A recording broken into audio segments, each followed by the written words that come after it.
The next experiment in part B is Hartley oscillator. Aim is to design and set up the Hartley oscillator circuit using BJT and determine the frequency of oscillation. This is circuit diagram of Hartley oscillator. We have used a transistor and the voltage divider bias is being provided, and this is the tank circuit. The design of the amplifier is same as that of the design of the Colpitts oscillator done in part A. So this is the design equation for the amplifier.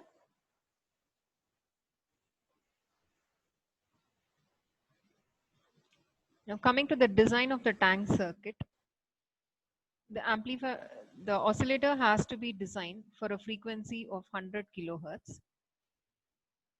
The equation for the frequency of oscillation is equal to 1 by 2 pi under root L equivalent into C, where L equivalent is equal to L1 plus L2. Assuming the values of L1 and L2 as 2 and 4 millihenry respectively, the capacitance value turns out to be 330 picofarad. Now let's see how this circuit can be constructed in Multisim software. Let's go for a new design. We require a transistor. So place 2N2222, place it here. And we require some resistors. Resistor 22K. Press Ctrl R and rotate it. Another of value 4.7K.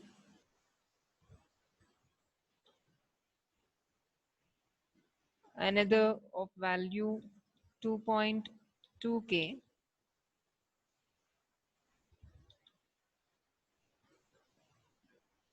Another of value 470 ohms.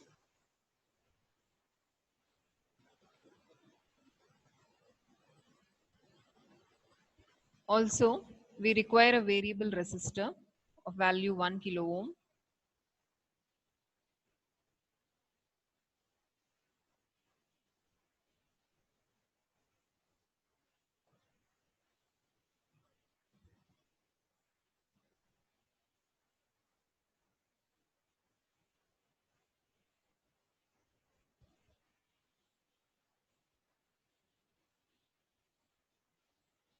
We require a capacitor of value 47 microfarad, which acts like the bypass capacitor. Let's complete the wiring of this components.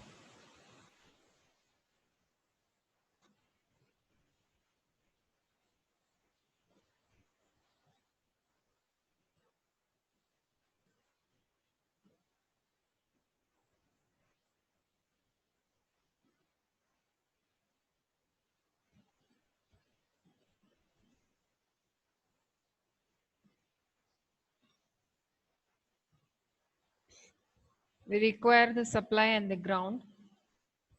Go for VCC and then ground.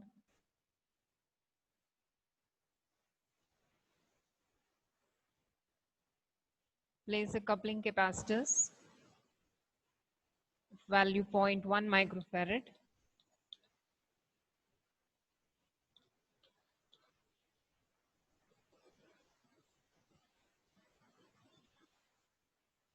On both the sides. Then we require the inductors of value 2 millihenry and 4 millihenry for the construction of the tank circuit.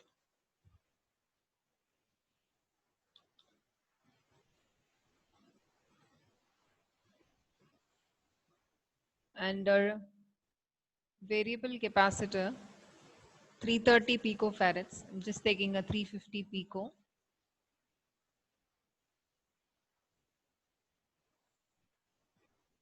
Let's complete the wiring of this.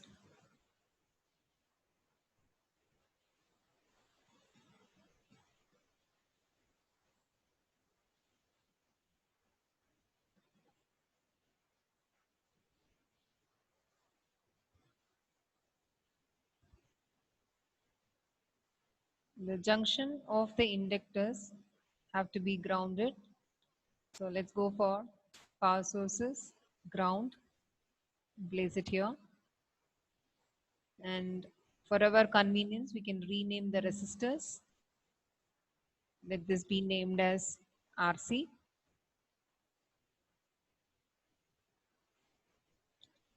RE.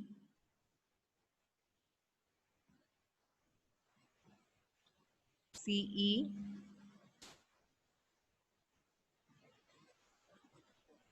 Let this be C.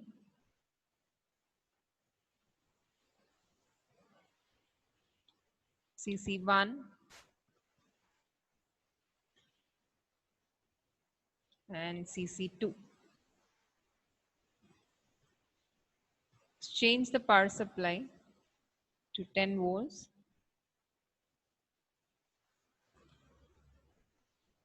Now we need to observe the output. So I'm going to make use of an oscilloscope. Place it here and connect the positive terminal of the channel to the output capacitor and the negative to be grounded.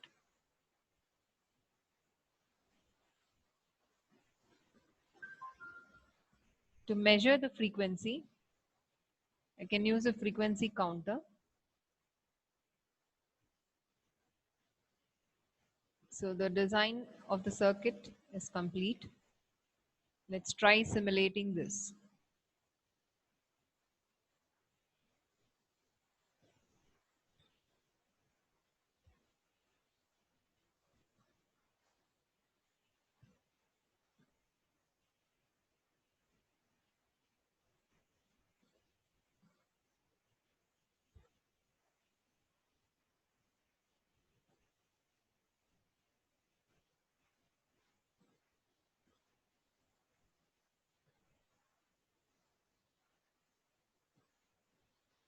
So you can notice here, as I vary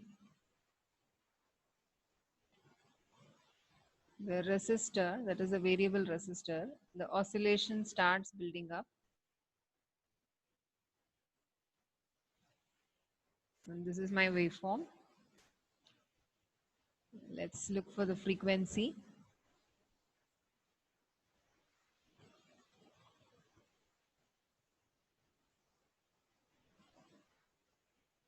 Let's pass this.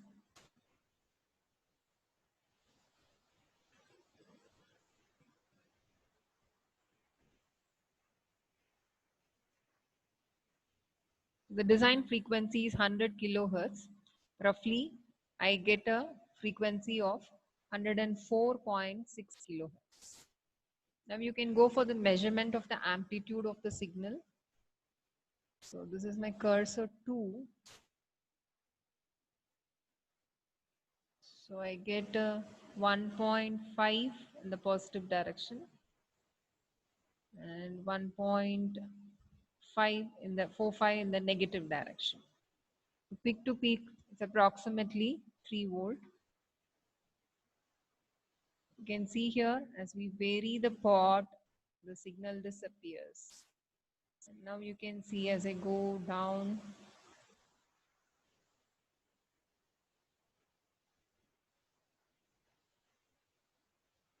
so keep your pot in a position where you get a proper sinusoidal signal.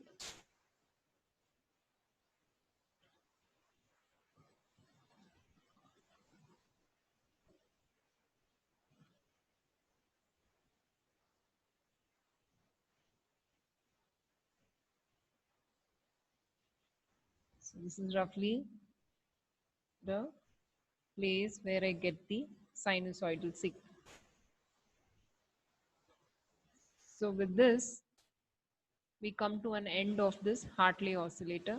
Note down the frequency of oscillation from the frequency counter and amplitude of the signal from using the cursors.